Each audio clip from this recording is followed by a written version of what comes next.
Thank you guys for tuning into this episode. In this episode, you're going to see some very in-depth analysis. You guys do like the longer content, so I figured I'd break it each hand down in different segments of the hand. I actually haven't done the voiceover yet, but I've got a decent plan for it. And that's one of the things I advise a lot of my students on is even when you're playing poker and you have a session, either have a plan going into the session, or even when you have a hand, have a plan going into the hand. Like, if I'm planning on this, this is what I'm going to do. If this opponent does this, this is what I'm going to do. First of all, if you haven't already, go ahead and hit the like and subscribe. It definitely helps out the channel. Hitting that like button just feeds the algorithm really well. We are going to be doing a live stream on March 28th from 5 o'clock to 10 o'clock Las Vegas time. So that's going to be 8 o'clock Eastern till, I believe, 1 in the morning Eastern. Let me know what you guys think about this video. Leave a comment down below. Let me know what you think. Play smart, everybody. Run like a god. And thank you guys for tuning in to this video. I really appreciate it. In the first hand that we're going to go over, we look down at 9 Jack Queen King with the suited Queen 9 of Hearts. We're in the $20 straddle. Jonathan elects to open it up to $50. Chris calls for $50.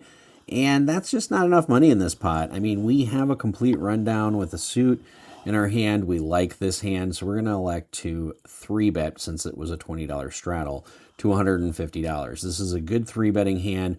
Now, this table's been very aggressive. I'm already stuck piles.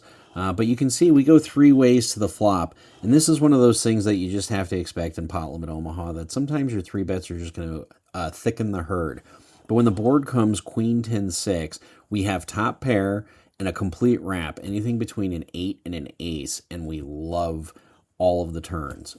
So the only turns we don't like really are deuce through 7. But the fact that we have top pair with a wrap draw, this is really strong, because if somebody else has a wrap draw, our top pair a lot of times is going to win out. So we elect to bet $280. I mean, that's not a small bet at all. And it gets back to the original raiser, Jonathan. Now, I expect this is going to hit some of his range, but with me having top pair and a complete wrap, I'm blocking some of his outs. He might be blocking some of my outs. But I think having the top pair here does give me a little bit of an edge. Now, Jonathan decides to rip it all in, which is roughly about $1,000. And Dr. Chris, to our right, said, well, if Jonathan folded, he was calling, but since Jonathan rips it in, he's going to fold. I elect to call and rip it all in with him. Now, you can see what Jonathan turns over. Our villain turns over Ace, Jack, 10, 8. So he has an up and down straight draw with a middle pair of 10s and backdoor clubs. So at this point in time, we're at a 77% favorite.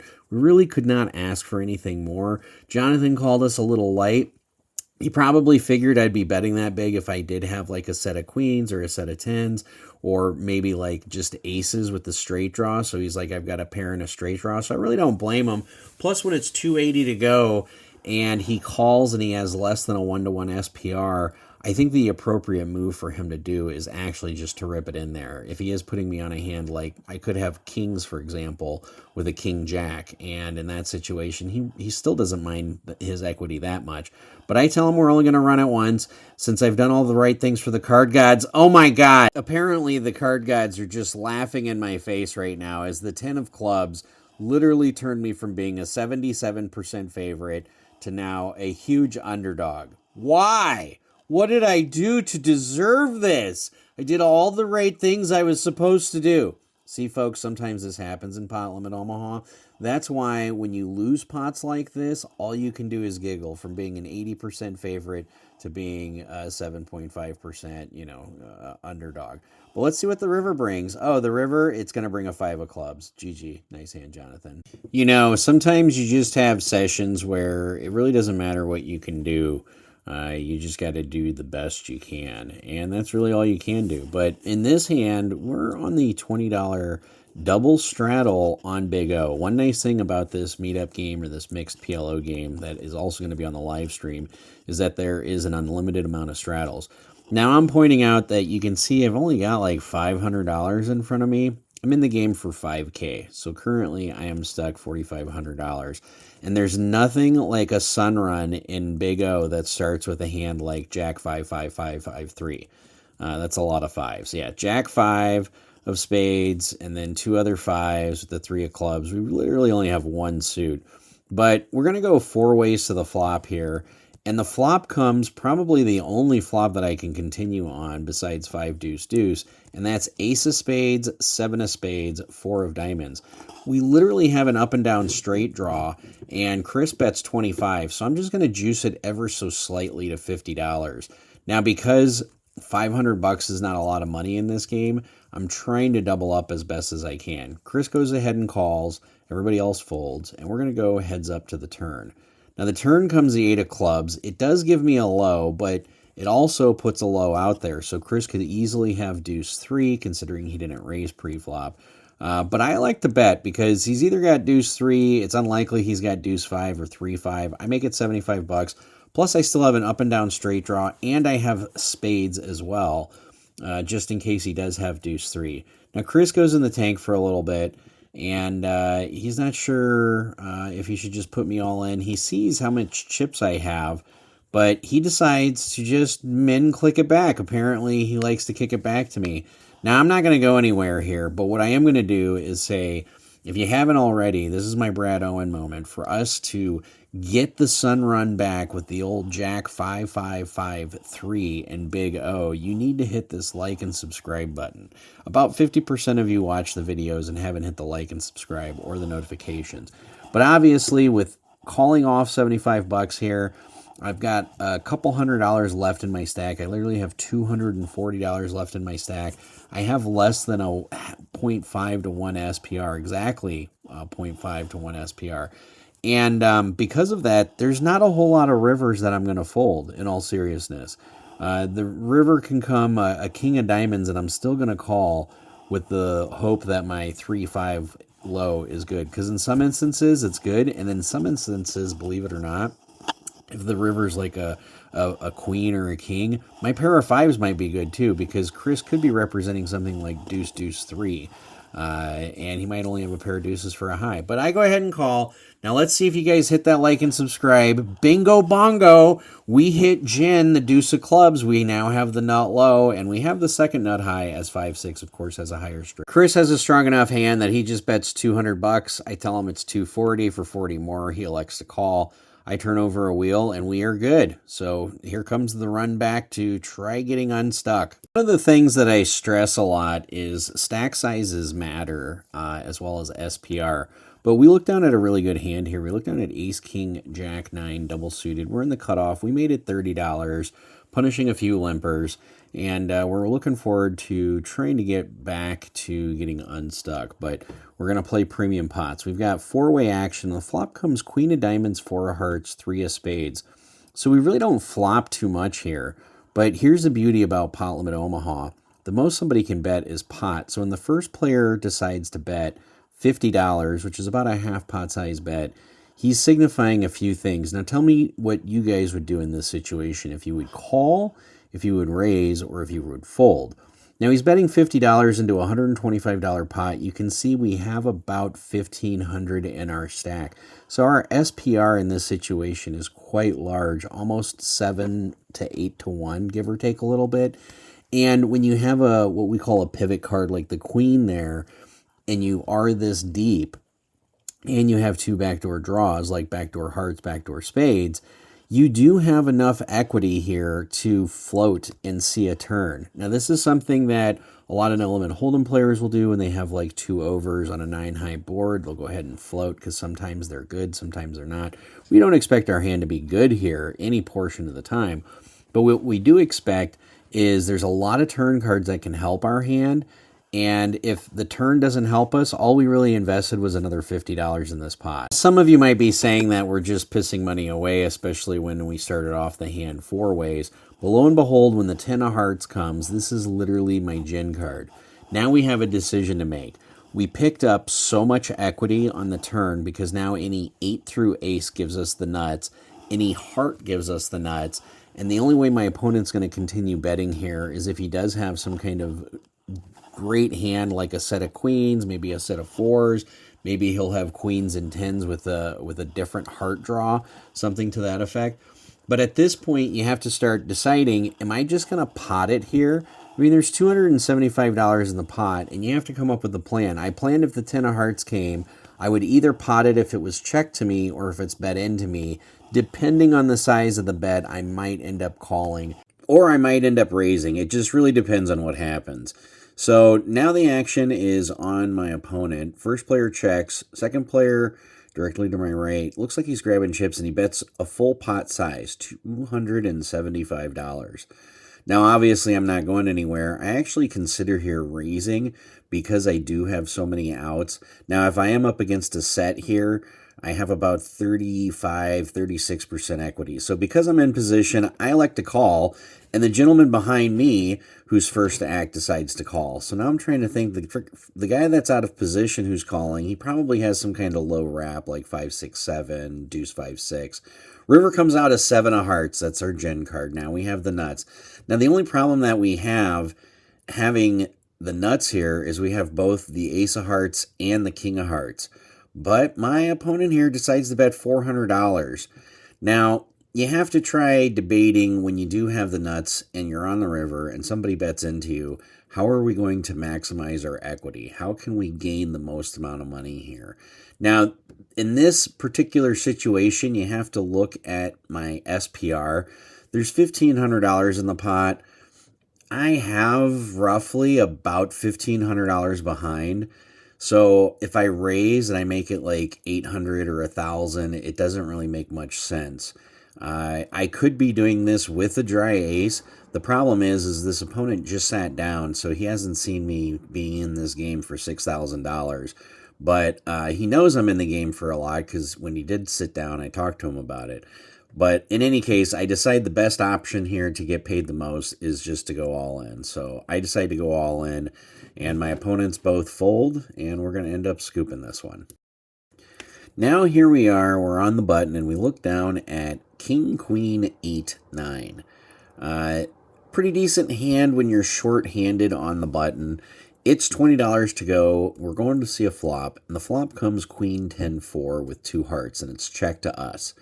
Now, when it's checked to us and we're 3 ways, we decide to bet $40 here. And some of you might be saying, if you're looking at this hand and you're thinking this is too loose of a bet, you're playing a little too tight. Now, depending on how many players you're playing with, you should open up your range. So when we are in a short-handed game, and for example, I think we're 5 or 6-handed at this point, having top pair with a gut shot straight draw and a 9-high flush draw when it's checked to you should give you a lot of equity in your hand. And you should be betting it. The only hands that are going to be calling you here are going to be like combo hands, kind of like what you have here.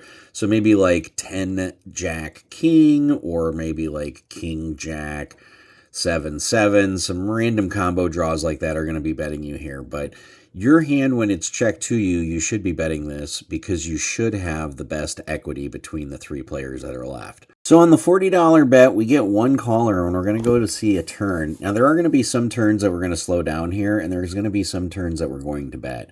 So if the turn's like a 5 or a 6, those are turns that we're going to slow down on. But when the turn comes up, a king, we now have more equity. We have top 2 pair. Yes, there is a straight out there. No, we do not have the nuts. But again, when a king comes, now if my opponent was calling with a hand like 10-4 or Queen-4 and they decided to play it passively, now we're in a demanding or dominating position. And if somebody did have something like King-Jack X, they have top pair, so they're probably not going to go anywhere here. So again, when the turn comes a king, with all that equity, now that we're heads up, we should be betting this for value, and that's exactly what we're going to do.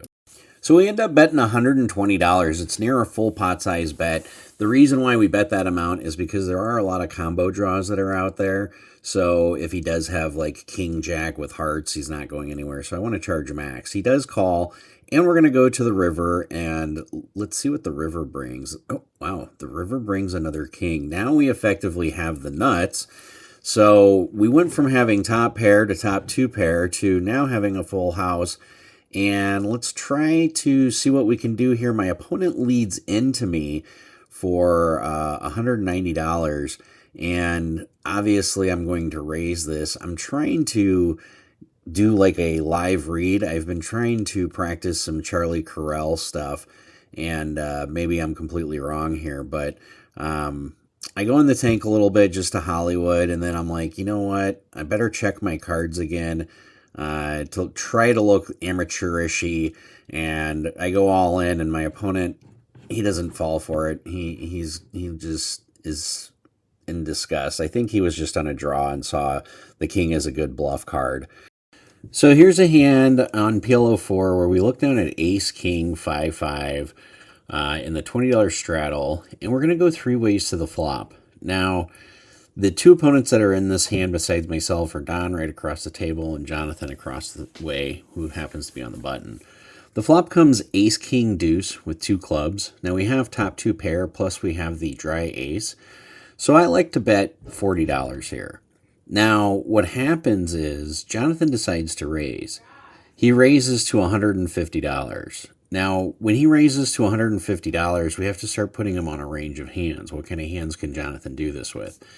Well, I have the ace of clubs, so he's not doing it with some combo draw with a club draw, but he could be doing it with 10 jack queen, maybe with like queen high clubs or jack high clubs. He could be doing it with 3, 4, 5.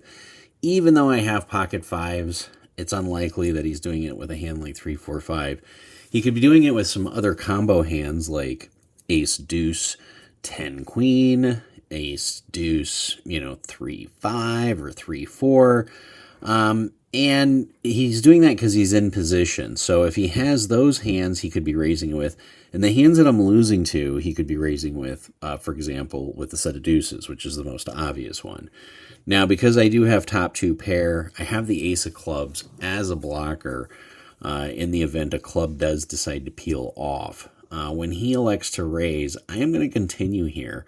And let me know what you guys would do down below if you think this is a good continue or not. I mean, when you put a person on a range of hands and you beat about half of those hands and the other half you're beating, or 40% you're beating, 40% you're losing, 20% it's kind of a toss-up, you should make some continuations here. So when the turn comes off the 3 of hearts, now it gives us a little bit more equity in the event that Jonathan does have something like a set of deuces. I mean, now we do have a gut shot straight draw. And if he has a hand like any combo draw before, where if he had like ace, deuce, 10, queen, he still might be betting it off. So I like to check it over to him. Jonathan does not hesitate very long, and he does a full pot size bet, or $350. Now, you have to ask yourself, all right, we have top 2 pair. He's probably not doing it on a straight, and he could be doing it, again, with some combo hands like ace, deuce, 10, queen, ace, deuce, 10, jack. He could be doing it. He could also be doing this with ace, king as well. So there are some hands that we are chopping with. And it's unlikely he's got a straight. So he's either really got like a set of deuces or he's got a combo draw. And when you look down at my SPR, if I end up calling $350 here, I only have like 900. So if I end up calling here, I'm going to have a 0.6 to 1 SPR for the river, which, if I was going to try bluffing at it with the ace of clubs, like if a 9 of clubs peels off, maybe he'll call it off. I'm not sure. But in the event he has a combo draw like ace, deuce, 10, queen with clubs, he's never folding either. So because of that, I decide to rip it all in.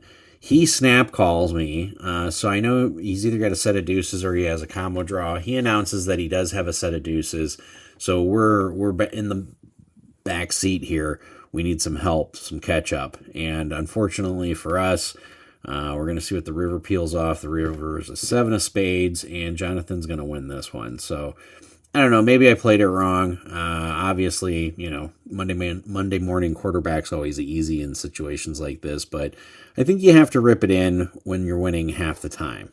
I don't know. Tell me what you think. So we're going to finish off this episode of In-Depth Analysis with a big O hand. Now we look down at the monstrous 5, 7, 10, 10 jack, double suited. We're in the $20 straddle. At this point in the night, we are in for $6,000. There's an $80 raise. We're going 3 ways to the flop. Flop comes out ace of diamonds, 10 of clubs, 8 of diamonds. I elect to check it over to Jonathan, who is on the button, the gentleman we just lost a hand to, and he elects to bet a full pot size bet of $250. Now, in Big O, we have to start asking ourselves questions again. What is Jonathan's range? He did do a full pot size bet pre-flop, so obviously pocket aces are in the realm of his ranges. He could also be doing it with hands like kings with a king of diamonds, or some kind of combo draw like ace x xx, like ace 8 deuce 5 or something to that effect, where he'll have two pair and a low draw. Now, a lot of players' leaks in Big O is when they flop a set here and there's so much out there, they just decide to jam it all in, not realizing if, for example, Jonathan has a hand like ace jack queen deuce 3 with diamonds, I am a huge dog, because he's drawing to a straight, he's drawing to a flush, and he's drawing to the nut low. So in Big O, when you do flop middle set or even top set when there's two to a low out there, sometimes you proceed with caution, depending on what your other cards are that are out there. Now, I do have a 5-7 as an emergency low to consider. Since he was the original raiser, he could be raising with like ace deuce 4 or just ace deuce. So obviously I'm not going anywhere with this hand. I didn't call to flop a set to not go anywhere. So I elect to call, and the turn peels off the jack of spades. Now, that's not a bad card for us. It is in an essence that we are blocking some of our own full house outs. But if we're up against pocket aces, there does give us some leniency to where we might get away cheaply. If I check it, then he checks it back. I check it, and he elects to bet a full pot size bet of $750. Okay, now that he's betting $750, we're going to think about this. What is he doing that with? He still has combo draws. The jack really didn't change anything, unless he has a hand like ace king queen with king queen of diamonds, or maybe he has pocket kings with the low draw with the king of diamonds. So he could be doing that, and he could be doing it with pocket aces. The problem is Jonathan's a player that is going to make the same pot size bet with all of those. So when you do have a set like this, and you've already called $250, I'm not fully convinced he's got pocket aces. And here's the other thing. If we do hit our full house, is he the type of player that we can get paid off on? In some situations, yes, depending on what his hand is. For example, if he has kings with the king high diamonds and he just bluffs at it, he could definitely be the type of player who goes for it when I check to him. He's a good enough player to bluff at pots when he realizes he needs to. If he has enough showdown equity, like for example, if he's got king queen and I hit, then he's probably not going to bluff at it. But if he's on a diamond draw and a low draw, which a lot of the times Jonathan's going to make that same line here, if he misses and the board pairs, for example, I can get paid off by checking to him. So I'm going to call a full pot size bet. There's $22.50. Lo and behold, the river's the 8 of spades. Now, that is my gin card. If I was facing anything like ace 10 and an ace peeled off, I was not going to feel comfortable. But either a running jacks or an 8 is the card that I was looking for. Now you have to ask yourself, can we maximize on this? If I bet pot into him, what's going to call me? Pocket aces is going to call me, obviously. Ace 8 might call me. Like, that's the 1-2 pair combination he could have. And is he going to call me for $22.50? Probably not. Like, if I just lead out and bet full pot size bet, this is another big leak in a lot of people's games in their Big O game, is when they make a really strong hand, they end up betting it. And I know that the only way I'm going to get any more money out of Jonathan in this hand is I have to check and hope that he has like king deuce 3 with the king high diamonds and that he bluffs at it. If he has a hand like queen king and I sucked out on him, he's just going to check behind because he has enough equity. So I decide, let's go with plan A. We're just going to check to him because I don't even think ace 8 is going to call here.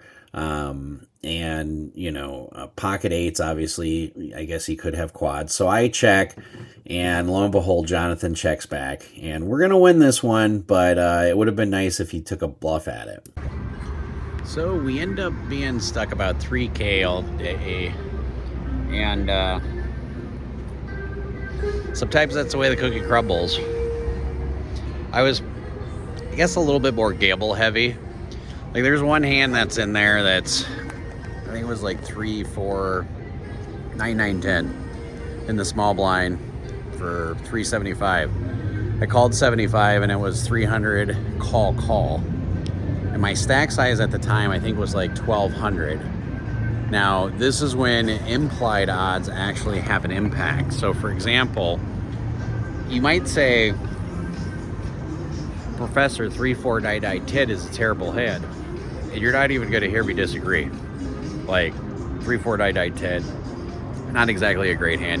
You can even make the argument, what am I doing playing that hand to begin with for 75 out of the small blind? I can't remember how much was in the small blind jackpot, but let's just assume it was $100. So, I mean, at the time I was getting like 5 to 1, so maybe it's still okay.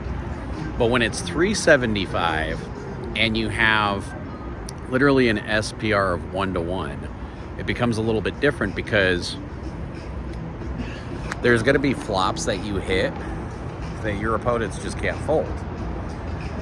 So for example, any 9XX with 2 low cards, no one's going to fold. And so you're not risking 300 to win like 1,200. You're actually risking 300 to win a true double up. So, you know, to win a $3,600 pot.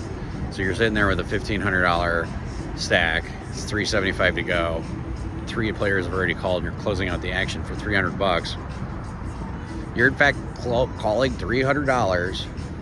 If a die flops, you have a good potential, because people are not going to fold. Like, you're going to get 1 caller out of 4. You have a good potential to win a $3,600 pot. That is not exactly the definition of implied odds, but that's pretty damn close. So, you know, I know I've got some trolls out there that might say that some of the ways I play are crazy, and they are. Maybe that's why I'm stuck 3K. I took a few shots or a few chances. I had a couple of really nasty run-outs. And I had a couple of favorable ones. So, yeah. I don't know. All in all, meetup game was great. We had 2 tables. The staff here is great. You know, one thing I have to tell you guys,